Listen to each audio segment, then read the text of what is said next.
नमस्ते dear students, इस channel पे वापस से आपका एक बार फिर से स्वागत है। मैं हूं निखिल सिंह और आज जो हम ये बात करने वाले हैं वो है मिकलसन एंड मॉर्ले एक्सपेरिमेंट के बारे में, जो बेसिकली पूरा नाम है उनका एल्बर्ट मिकलसन या माइकलसन एंड एडवर्ड मॉर्ले। ये एक्सपेरिमेंट हमारे पास इतिहास का बहुत ही इंपॉर्टेंट एक्सपेरिमेंट था, क्योंकि इसी एक्सपेरिमेंट में पता चला था कि लाइट को ट्रैवल करने के लिए मीडियम की ज़रूरत होती ही नहीं है।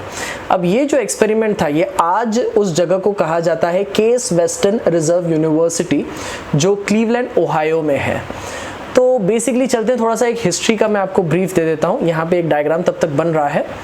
देखिए, हुआ ऐसे था कि इनिशियली हाइगन ने अपनी सेकेंड जो थियोरी है हमारे पास में, वेव थियोरी, उसमें हाइगन ने कहा था साउंड से इंस्पायर होते हुए कि लाइट एक लॉन्जिट्यूडनल वेव है, क्योंकि आवाज़ एक जगह से दूसरी जगह पहुंचती है, वो लॉन्जिट्यूडनल है, तो वैसे लाइट भी पहुंचती है।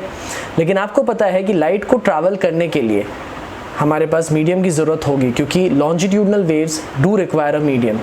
तो हाइगन ने एक हाइपोथेटिकल, काल्पनिक, इमेजिनरी मीडियम बता दिया, लुमिनिफेरस ईथर। उनके हिसाब से जब लाइट ग्लो होती है तो हवे में, पूरे यूनिवर्स में जहाँ पे हवा हो नहीं हो, ईथर नामक चीज़ है, और वो ईथर लुमिनिफेरस है, वो ग्लो करता है। तो जब लाइट ग्लो होती है तो वो आगे ईथर को ग्लो करेगा, फिर वो ईथर आगे वाले ईथर को ग्लो करेगा, और ऐसे लाइट आगे बढ़ती है। खैर, ये सब नहीं था। अब ये नहीं था मेरे लिए बोलना आसान है, क्योंकि हाइगन की थ्योरी आई थी 1678 में, लेकिन हमने उसको अपनाना शुरू किया 1850 में, जब फोको ने पहली बार बताया कि न्यूटन की थ्योरी गलत है। चलो, उसके बाद हमें आज पता है कि बेसिकली लाइट जो है वो एक इलेक्ट्रोमैग्नेटिक वेव है। जैसे मान लीजिए मैं अगर आपको बोलूं कि देखिए ये जो डायग्राम बनना है, अगर लाइट यहाँ से सोर्स शुरू होती है तो यहाँ से एक रे आपके आंख में आएगी, तो उसमें दो वेक्टर होंगे, एक होगा इलेक्ट्रिक फील्ड वेक्टर और एक होगा मैग्नेटिक फील्ड वेक्टर। ये जो इलेक्ट्रिक फील्ड वेक्टर है और जो मैग्नेटिक फील्ड वेक्टर है वो दोनों परपेंडिकुलर चलेंगे, ठीक है। ये आप डायग्राम में देख सकते हैं। तो ये देखिए, ग्रीन वाला जो है इलेक्ट्रिक फील्ड वेक्टर है और ये जो नीचे ब्लू वाला है मैग्नेटिक फील्ड वेक्टर है। ह्यूमन आई इलेक्ट्रिक फील्ड वेक्टर के चेंजेस देख पाता है, मैग्नेटिक फील्ड वेक्टर के चेंजेस नहीं देख पाता है। खैर, देखिए एक बल्ब है, बल्ब से एक रे जारी है और उसमें दोनों वेक्टर्स चल रहे हैं। ये आज हमें पता है, तब नहीं पता था। मॉर्ले ने ये 1887 में किया। 1678 में अजम्पशन क्या था? लुमिनिफेरस ईथर है। मॉर्ले लोग ने किया कि ये देखते हैं। तो देखिए, एक रे आंखों में गई, उसके ऊपर दो वेव चल रही है। खैर, सेटअप समझाता हूँ, इंटरेस्टिंग सेटअप है। ये सेटअप जो है, इसके अंदर में आपके पास में एक बीच पे ये चले गए और बीच के बीचों बीच जाके इन्होंने ये एक्सपेरिमेंट किया। खैर, कहाँ किया छोड़ दो, अभी के लिए देखो इसको क्या किया। तो एक सोर्स ऑफ लाइट है, यहाँ से जो लाइट है लेज़र लाइट हो सकता है, यहाँ से एक रे बीच में आ रही है, बीच में हमने देखो एक 45 डिग्री पे बेंड, यहाँ पे एक मिरर रखा है, देख रहे हो, जिसको मैंने वहाँ पे ब्राउन कलर से दिखाया। ये जो मिरर है ये खास मिरर है, ये 50% लाइट को रिफ्लेक्ट करती है, 50% थ्रू जाने देती है, आर पार जाने देती है। पार्शियल रिफ्लेक्टिंग मिरर गाड़ियों में देखो होता है, शीशे जिसके अंदर में फिल्म लगाते हैं, थोड़ा दिखता है, थोड़ा नहीं दिखता है, थोड़ा बाहर से रिफ्लेक्ट हो जाता है। एक तरफ उसके पीछे मिरर 1 है, मिरर 2 है और सामने एक डिटेक्टर है। अब देखिए, नीचे से एक बीम आई, आपके डायग्राम में मैं आपके हिसाब से बता रहा हूँ, एक बीम आई। वो बीम देखिए ब्लू कलर से मैंने दिखाया, 50% इधर गिर के यहाँ चली गई मिरर 2 पे, बची हुई 50% जो मैं दिखा रहा हूँ वो ऐसे पीछे आ गई मिरर 1 पे। अब ये जो दोनों बीम है 90 डिग्री पे गिरी है, तो ऑब्वियस सी बात है 90 डिग्री पे गिरोगे तो सीधे ही रिटर्न आओगे। तो ये बीम देखिए ग्रीन कलर वाली गिरी मिरर 2 पे और ये रिफ्लेक्ट होके रिटर्न आ रही है, 50% है, क्योंकि 50% तो पीछे चली गई। वैसे ही जो मिरर आपके पास 1 पे गिरेगी वो भी गिर के रिटर्न आएगी, है ना। तो मान लीजिए ये मिरर 1 पे देखिए, येलो दिखा रहा हूँ मैं, इधर गिर के भी ये रिटर्न आ रही है। अब ये दोनों आ गई, ये वाली तो स्ट्रेट चली गई, ये 45 डिग्री पे था तो बेंड होके ये वाली टकरा के इधर आ गई, मतलब दोनों ऐसे चले गए। जहाँ जाके मिले वहाँ पट्टे बनते हैं, जिसको हम कहते हैं फ्रिंजेस या फिर हम कहते हैं बैंड्स। सर ये क्या होता है? फिलहाल के लिए वहाँ एक स्पॉट बना और दोनों एक साथ एक ही जगह पे मिल गए। थोड़ा डेप्थ में जाता हूँ, वेव के रूप में सिखाता हूँ। वेव में सिर्फ इलेक्ट्रिक वेक्टर्स दिखा रहा हूँ। देखो, लाइट से एक वेव आई, ऐसे आ रही है, बट हम टॉप से देख रहे हैं तो मैंने उसको ऐसा जिगजैग दिखाया। अब इसके दो टुकड़े हो गए, एक गया मिरर इधर पे इस तरफ, एक चला गया पीछे यहाँ से, है ना, 45 डिग्री पे यहाँ से। येलो इधर गया, ग्रीन इधर गया, टकरा कर आउट ऑफ फेज हो जाएगा, मतलब वेव ऐसे जाके ऐसे टकरा रही है, तो टकराने के बाद ये उल्टी रिटर्न आएगी। देखिए रेड भी उल्टी रिटर्न आई, और जो ब्लू है, जो ग्रीन है, वो ब्लू बन के रिटर्न आई। रेड वाली भी सीधे गई और ब्लू वाली भी टकरा के उधर चली गई, दोनों मिलकर वहां पे सामने चले गए। इसको पॉज करके एक बार फिर देख लीजिए, अब दोनों ओवरलैप होके गए हैं। तो देखिए मैंने दोनों डिफ्लेक्टर के बाद, ये जो बीच में 45 डिग्री का मिरर है उसके बाद का सीन दिखा रहा हूँ। मान लो एक रेड वेव है और एक ग्रीन वेव है, ये दोनों वेव एक दूसरे के ऊपर आ जाए तो उसको हम कहते हैं इंटरफेरेंस, या फिर हम उसको कहते हैं सुपरपोजिशन। करा के दिखाता हूँ, ध्यान से देखिए। मान लीजिए दोनों वेव्स को मैंने ऐड किया, ये है रेड वेव, मान लीजिए ये दूसरी वेव है, रेड वेव एक तरफ से आई, ग्रीन वेव दूसरी तरफ से आई, दोनों को ऐड करता हूँ। देखिए बैठ नहीं रहा है, अच्छे से बैठाता हूँ, ये ग्रीन वाली हटाता हूँ, हटा दो, इसको ऊपर लेके जाते हैं। तो देखिए कैसे जा रहा है ये, मैंने दोनों बना दिया एग्जैक्ट एक के ऊपर है। क्या दोनों वेव अगर एक के ऊपर एक बैठेंगे तो दोनों के वजह से जो इंटरफेरेंस होगा वो होगा कंस्ट्रक्टिव इंटरफेरेंस, मतलब एक की एम्पलीट्यूड A1 है, दूसरे की एम्पलीट्यूड A2 है, तो दोनों को मिला के एम्पलीट्यूड हो जाएगा A1 plus A2। Sir tough है। इन शॉर्ट दोनों वेव मिला के वापस से आपकी जो ब्राइटनेस है वो एक हो जाएगी, ठीक है, ओरिजिनल ब्राइटनेस आ जाएगी। ये पक्का समझ में आया? ठीक है, ये जो लॉजिक है ये अभी मैंने आपको बता दिया।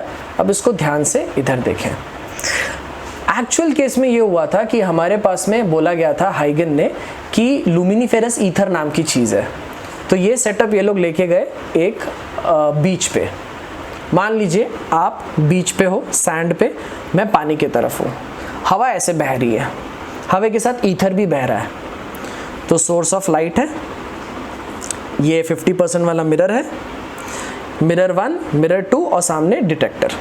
ईथर बह रहा है, तो ईथर क्या करेगा, हाइगन के हिसाब से ईथर की वजह से लाइट फ्लो होती है। तो अगर मेरी लाइट रे ऐसे आ रही है और ईथर ऐसे बहेगा तो लाइट सीधे नहीं आएगी, लाइट ऐसे करते हुए थोड़ी सी बेंड हो जाएगी। इमेजिन करिए ये चीज़ गाड़ी पे होता है। अगर आप गाड़ी चला रहे हैं टू व्हीलर और पीछे किसी से बात करें, हवा ऐसे आ रही है, तो पीछे वाले को आपकी आवाज़ फटाफट जाती है हवा के साथ, लॉन्जिट्यूडनल वेव है। लेकिन पीछे वाला पिलियन जब आपको आवाज़ देगा तो हवा के अगेंस्ट में दे रहा है, तो उसको जोर से बात करना पड़ता है। पक्का? ठीक है। खैर ये देखिए रेड लाइंस जो आपको दिखाई दे रही है, ये हवा का फ्लो बता रहा हूं मैं आपको। ठीक है, अब देखिए होगा क्या। मान लेते हैं कि आपकी जो लेज़र है ग्रीन कलर से जो दिखाया है, उससे जो लाइट आ रही है वो स्ट्रेट आ गई, मान लेते हैं, ईथर का प्रभाव नहीं हुआ उस पर, गिर के वो इस वाले मिरर पे चली गई। अब ये तो ईथर के डायरेक्शन में ही है तो सीधे ही चली जाएगी।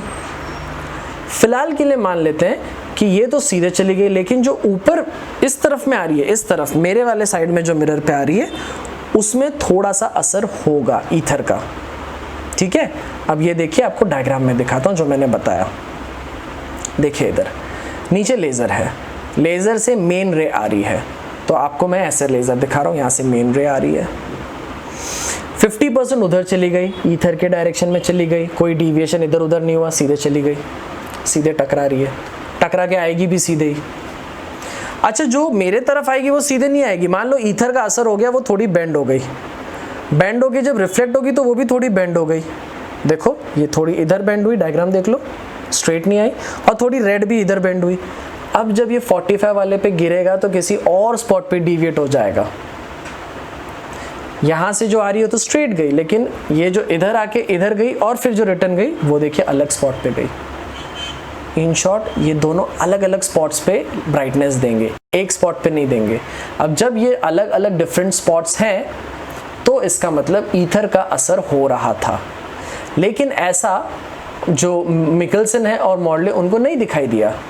तो इससे हम दो कंक्लूजन निकाल सकते हैं।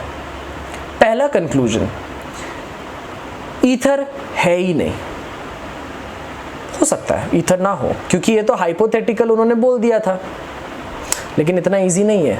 हो सकता है हम ये भी कोई चैलेंज कर दें कि नहीं ईथर है, लेकिन वहाँ उस समय हवा बह नहीं रही थी, मतलब अर्थ जिस स्पीड से रोटेट हो रहा है हवा भी उसी स्पीड से चल रही है, मतलब रिलेटिव वेलोसिटी हवे की 0 है, ईथर की 0 वेलोसिटी है, तो ईथर ने असर दिया ही नहीं।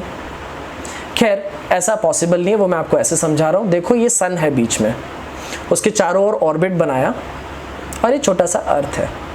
हालांकि सन तो ऑलमोस्ट 109 गुना बड़ा होता है अर्थ के, बट ये डायग्राम है। थोड़ा ग्रीनरी दिखाता हूँ अर्थ के। अब अर्थ जब घूमेगा तो अलग अलग टाइम पे महीनों में वो अर्थ से सन से अलग अलग जगहों पे होगा, तो वेदर चेंजेस होंगे, हवा तो बहेगी। ये एक्सपेरिमेंट मान लो उस समय फ्लॉप हो गया, ईथर नहीं बह रहा था, कर लो 6 महीने बाद ईथर का असर ज़रूर होगा। अब समझना, मतलब आप साल में कभी भी एक्सपेरिमेंट करो, जो लाइट ऐसे आके इधर गई और जो स्ट्रेट आके बेंड होके इधर गई, फिर ये वाली उधर गई, दोनों जाके जब मिलेंगे एक ही जगह पे मिले हमेशा, इसका मतलब हमारा कंक्लूजन था ईथर नामक चीज़ नहीं है। और इस तरीके से इन लोग ने ये प्रूव किया। ठीक है, इंटरेस्टिंग था ना? एक दो बार फिर से देखें, चैनल को लाइक, सब्सक्राइब और शेयर ज़रूर करें, बड़ी मेहनत लगती है ड्राइंग करने में ये सब। एंड चैनल के साथ जुड़े रहें, बेल आइकन भी दबा दें, क्योंकि ऐसे बहुत सारे ढेर सारे इंटरेस्टिंग वीडियोस मैं आपके लिए इस चैनल पे लाता रहूँगा। अब तो ये भी बाकी है कि कैसे पता चला लाइट की रफ्तार 3 × 10⁸ मीटर पर सेकेंड होती है। जल्दी आ रहा है वो।